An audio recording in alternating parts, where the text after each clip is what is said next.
kalau saya sama Ibnu Mas'ud ini, ya memang saya kecewa berat gitu ya.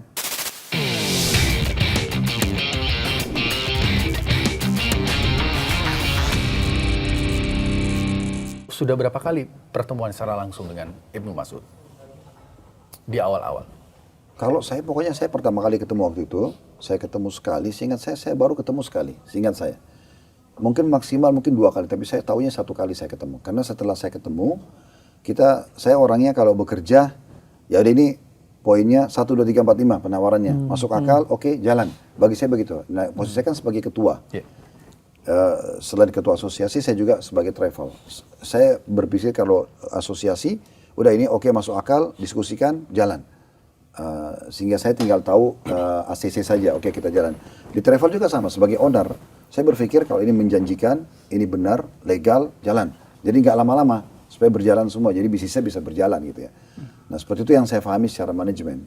Makanya bagi saya adalah, saya tidak perlu ada banyak pertemuan gitu. Ya. Dan saya tidak pernah interaksi, selain Ibnu Mas'ud itu, mungkin yang 2 kali itu sekali ketemu pertama kali, sekali ketemu di tenda yang dia pakai, tenda saya itu.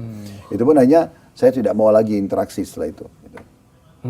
Penawaran apa Ustadz yang pada akhirnya Ustadz setuju untuk kerjasama dengan Ibnu Mas'ud itu? Ya tadi, kita legalitas kembali, tadi ya, legalitas dia sebagai travel PIHK punya kota otomatis, adanya surat resmi dari Kementerian Agama pada saat itu membagi kuota 20.000, 55%, kan berarti kita sebagai masyarakat, saya salah satu dari warga Indonesia gitu kan, yang pada saat lihat itu mungkin posisi antum juga bisa maklumi, oh ya resmi dong, iya, karena resmi. kementerian yang keluarin gitu kan.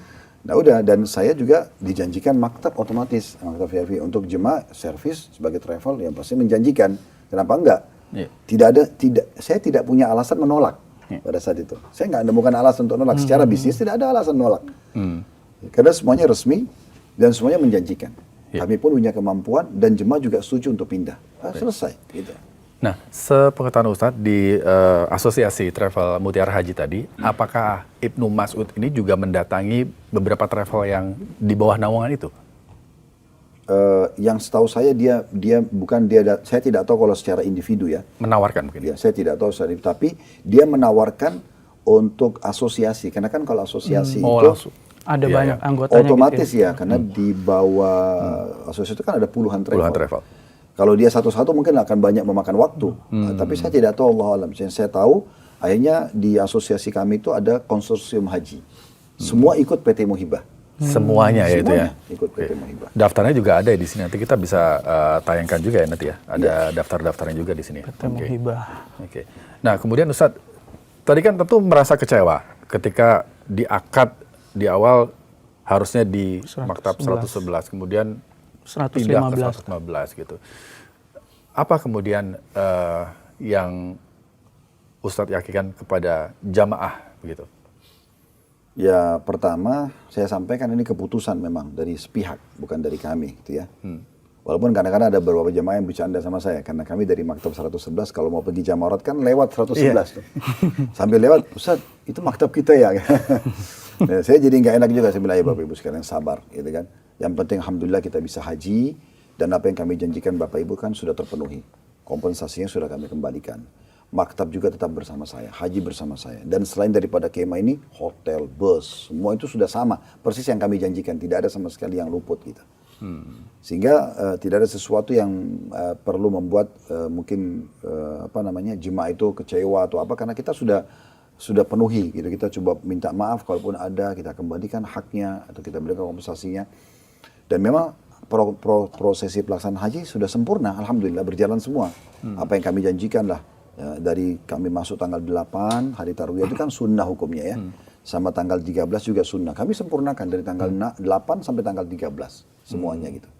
Sehingga tidak ada sesuatu yang perlu dipermasalahkan antara kami sama jemaah. Tapi kalau saya sama Ibnu Mas'ud ini, ya memang saya kecewa berat gitu ya. Karena dengan kasus yang dia buat ini kan akhirnya saya pun sekarang seakan nama baik saya tercoreng gitu ya. Dan di belakang saya ini ada dakwah, ada Islam, ada keluarga saya, ada nama baik. Ya, itu saya tidak setuju dengan itu.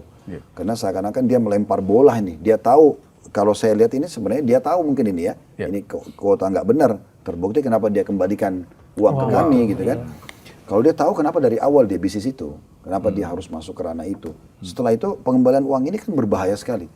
Andai saja qadarullah ya, dia tidak kembalikan uang kepada kami, kan kami tidak ada masalah dengan keuangan itu. Tapi karena dia kembalikan dan dia juga minta tidak boleh ada ini, tidak boleh itu, tiba-tiba dikembalikan, orang-orang kami pun menerimanya karena orang yang seperti terkagetkan, kok ini ada uang apa? Nggak tahu apa-apa ya Ustaz. Memang nggak tahu sama sekali. Saya pun dudukin teman-teman di kantor, kalian tahu ini uang apa? Nggak tahu, Ustaz. Kita cuma dikembalikan uang. Menarik. Ya udah, kalau gitu kita jangan sentuh uang ini. Nah gitu. Ini menarik. Makanya pada saat KPK minta kembalian, kita nggak ada nunda tuh, langsung kita kembalikan nih uangnya. Tidak kita sentuh, nggak kita pakai lah. Bahasa sentuh ini tanda kutip, kita nggak pakai sama sekali uang itu. Padahal uang ini dengan angka 8M lebih itu kalau kita mau pakai perputaran travel kan lumayan besar. Tapi alhamdulillah kita menjaga diri, bukan cuma dari yang haram, yang syubhat aja saya tidak mau. Karena ini berbahaya buat keluarga, buat diri kita sendiri kan. Nah seperti itu. Nah kemudian Ustadz, dari pengalaman Ustadz ini, titik mana di sistem kuota haji ini yang paling rentan disalahgunakan ketika kita berkaca dari kasus yang kemarin ini? Sebenarnya sih memang, Pengalaman Ustadz. kalau saya bicara sebagai dai ya, saya melihat masalah keimanan dulu. Setiap petugas di Kementerian Agama, mungkin sekarang Kementerian Haji, setiap individu dari pimpinan sampai bawahannya, ini harus bertakwa kepada Allah SWT. Betul-betul merasa ini amanah. Gitu loh. Kalau dia merasa dirinya menjalankan amanah dengan baik, tidak ada pelanggaran, ya udah bismillah. Tapi kalau sudah tahu ada pelanggaran, misalnya menjual kota atau yang semisalnya, ini jangan dilakukan karena masalahnya bukan cuma urusan dunia. Ini kan kebongkarnya kasus seperti ini, di dunia saja sudah repot gitu ya, harus dipenjara, harus dipermalukan nama baiknya. Pokoknya susah lah, dan bukan cuma dia saja, bukan individu saja, tapi anak-anaknya, keluarganya, namanya nggak baik. Itu baru dunia, bagaimana urusan akhirat nih? Kan urusannya masalah nih, ada siksa kubur, ada mahsyar, ada neraka, ini kan berat. Jadi maksudnya kita harus bertakwa kepada Allah, menjaga keimanan kita dulu. Yang kita nikmati 5 huruf halal, hindari 5 huruf yang lain haram. Udah. Dan Nabi SAW sudah mengatakan, halal jelas, haram jelas. Di antaranya ada hal yang syubhat, samar-samar. Lalu Nabi bilang apa? Siapa yang menyelamatkan diri dari yang syubhat, samar aja, dia telah menyelamatkan kehormatan diri dan agamanya.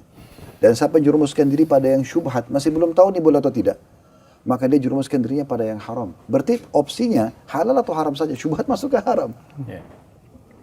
Makanya yang pertama, dia harus menggunakan keimanannya dalam setiap kebijakan. Bahwasanya ini boleh atau tidak secara agama. Ada hisab atau tidak. Yang kedua, juga dia harus berpikir tentang masalah